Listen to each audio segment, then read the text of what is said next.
There is no future. In 2011, somebody took it down. Morning, for watching. Bitcoin is very peaceful. Good morning, good evening, good afternoon. Real Bitcoin's here to stay, and you need to be a part of it. Good morning, good evening, good afternoon, wherever you are, whenever you are. Thank you for watching my videos. My name is Da Vinci Jeremy. I'm here in Dubai. I'm loving life here in Dubai. I'm in the pipe 5x5, staying alive here. And today we're going to be continuing on my series of, Bitcoin basics and teaching you simple things in order to you to survive and learn about Bitcoin and actually get into Bitcoin. Now, today we're going to be talking about Binance and how to buy and sell on Binance. I'm going to focus mostly on buying, right? Because that's the most thing that people want to do, right? They want to buy Bitcoin. Selling is a little bit more difficult on Binance, so I might not do any selling if it makes it a little bit difficult. But I know, I'm going to try to make this as simple as possible. Now, one of the things I like about Binance is that it's a very, very big company. Very big. Very big. In fact, that's one of the pros of dealing with Binance is because it's so big. Another pro is that it's right when you buy on Binance, right? There's a lot of liquidity, and what that means is that there's a lot of people willing to buy or sell Bitcoins on Binance. So when you go to buy, you see the price, you think that that's the price you're going to pay. It's not. It's going to be the price that the last person actually paid for Bitcoin. Right? That is what you see when you see the price, what the last person paid. So when you go to sell, you're selling to somebody else willing to buy at a specific price. People can actually place an order, saying a limit order, what's called a limit order, saying, hey, I don't want to buy at the current price. I can buy a little bit less.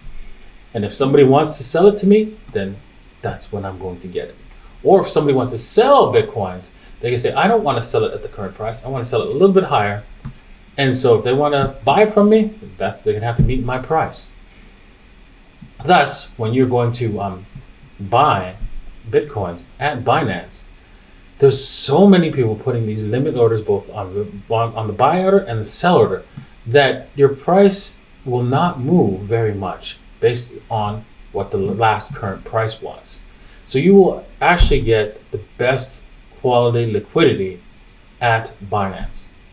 So you don't see, oh, wait a minute, if I buy $10,000 worth, you don't move the price, right? A few $100s. Probably move it a few dollars. Okay, with that said, right, another positive point or pros to dealing with Binance is that it's extremely large coin selection. Not only can you buy Bitcoins, you can buy a whole lot of other coins. There's also numerous extra services. Like, for example, one of the things that people love to do is get into seed rounds of cryptocurrencies that are about to come onto the market. Why? Because they tend to pump very high, like 10, 20x, even as high as 100x. And in order to do that, you have to know somebody to be able to get into some of these seed rounds, or you would be an influencer like myself. With Binance, you can actually get into a specific seed round by just owning a bit of the Binance coins. It's a little bit complicated, convoluted, but it is there for the average person to get in and actually make a little bit of money. Also, Binance is well capitalized. What does that mean? It means that they have so much money, they're so flush with cash that they self-insure themselves. That means they don't need another third-party insurance company. They do have one, but that's a reinsurance for them. They have so much cash that if there's something that goes wrong, they won't bear that burden on the clients. Also, Binance provides worldwide access. This is another pro for Binance, worldwide access. Now, of course, American customers do have a small problem. They do have to go with Binance.us, but it is available for them to buy and sell Bitcoins on that exchange, specifically for them. Most everyone goes to Binance.com, of course. However, this brings me to the cons, right? When you go to sign up, it's not that easy. Sign up is very difficult, and in order to gain access to more cryptocurrencies, more features, you're going to have to provide them with your information. Basically, they have to follow KYC, meaning know your customers. So you're going to provide a lot of information, a lot of detailed information, depending on how much money you're going to be moving, in order to gain access to everything that Binance has to offer. However, you can open up an account with if you're non-US residents, you can open up an account and have a limited account with no information at all. But don't expect to deposit money there, because they will not accept you unless they identify who you are. You won't be able to deposit actually dollars or local currency. That's what I mean. Not money, because Bitcoin's money. You will not be able to deposit dollars into your Binance account or your local currencies if you are not you're not KYC. Another con, right, is that Americans, of course, can't have access to a huge range of features that Binance has to offer. They're very limited when you head over to Binance.us. Also, their corporate structure is not exactly transparent. However, everything we've seen so far, the way they've acted during crises, has done a great service to them to make them seem, at this point, like a trusted source to actually buy and sell crypto on. The user interface has much to be desired. In order for the average person to navigate this, they're going to need some help.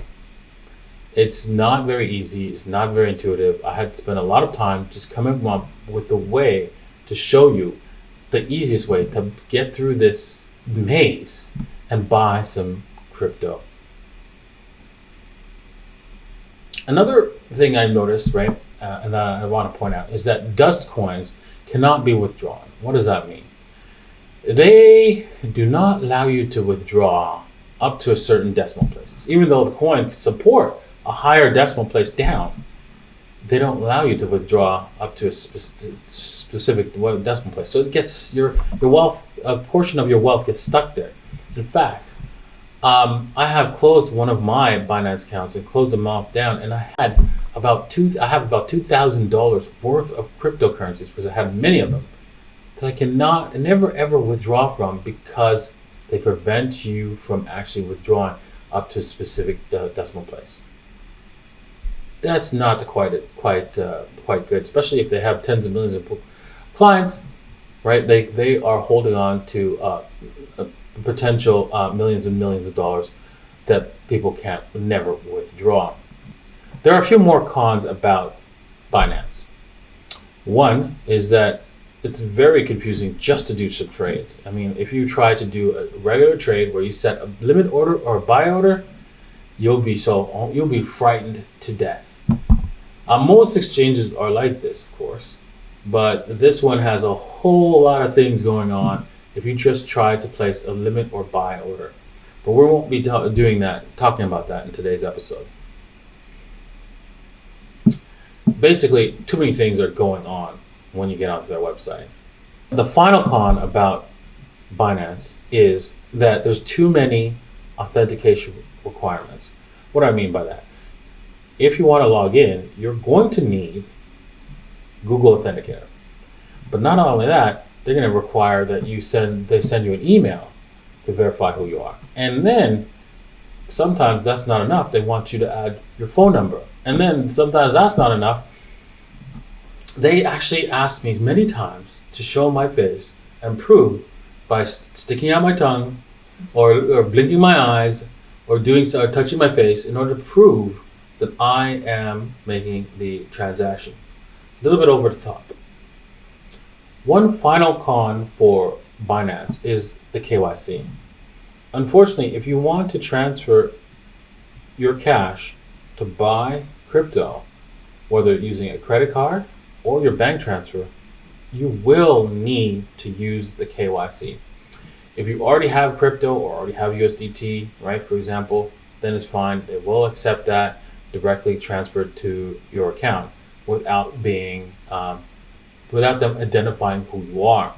But if you do use your credit card, if you do want to use your bank account, you will need to provide them with all the information they require, and it's very extensive.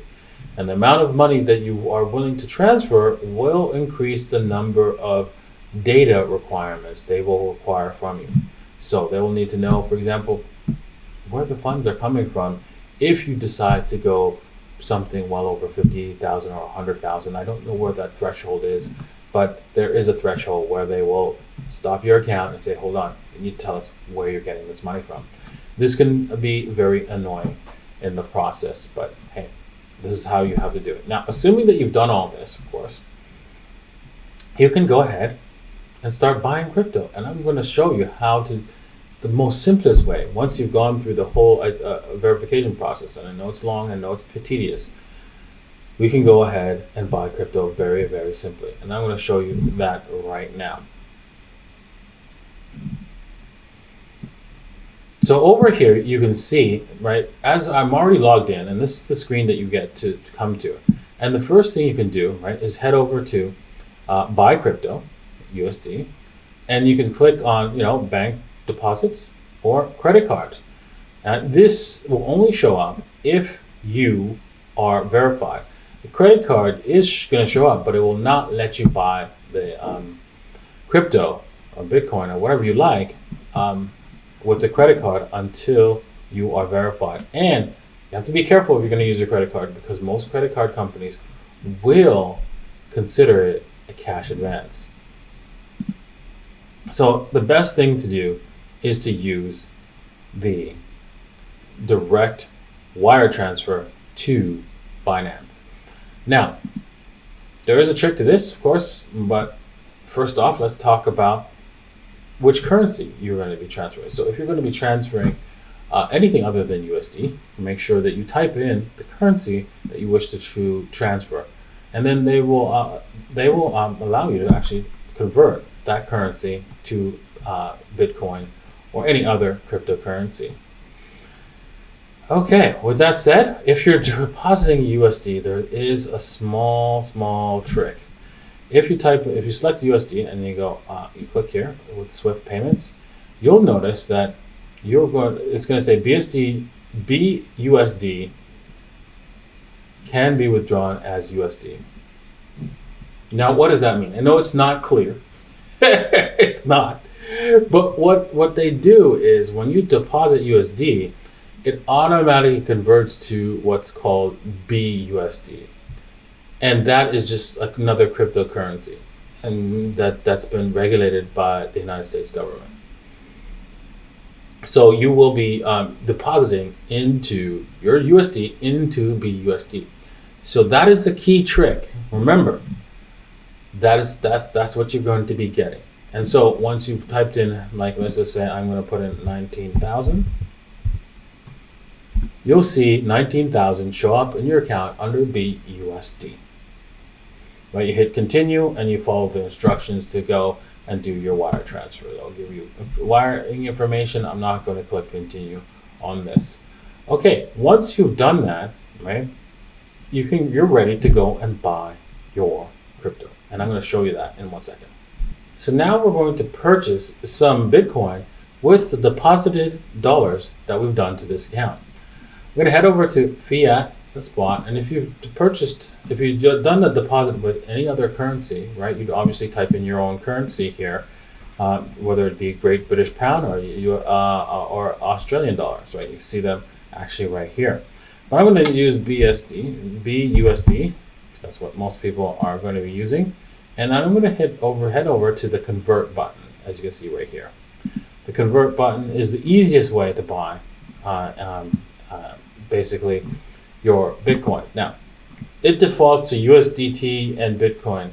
A little bit confusing, right? They should have defaulted it obviously from this should be BUSD, but we're just going to change that right now. Once again, you just search for the currency that you actually deposited and then put in that amount. So I'm going to put in a maximum of $1,837. Didn't know I had that much, but okay. And we're going to convert that to Bitcoin. And there it is, right? I see my conversion rate, and boom, I hit convert, and there it is. I have my Bitcoin in my account, and I can withdraw that anytime I want. Right there, as you can see. Okay, that's how simple it is to actually convert. And you can do the opposite, of course, with your Bitcoin. Convert it back to BUSD or any other currency. It's really that simple. There are more features to it, to Binance, right? But we're not going to cover it in today's video. So I hope you learned something today. It's very important to, take your time, learn each platform, right? Make sure that you're going to do things right, because Bitcoin can be daunting at times, right? If you try to transfer your Bitcoin out of the exchange, I would suggest you transfer a small test amount before you go ahead and transfer a larger amount to your local wallet. And you should do that in time. First, learn the exchange, and then transfer your Bitcoin to your personal wallet, whether it be a wallet located on your phone or a hardware wallet. Well, thank you all for watching. Remember to like, subscribe, and hit the bell button and the all button, and also hit the like button once again, because you know what? That's really important. You want to get this information out to everybody out there. Once again, right? Remember, Bitcoin's real. Bitcoin's here to stay.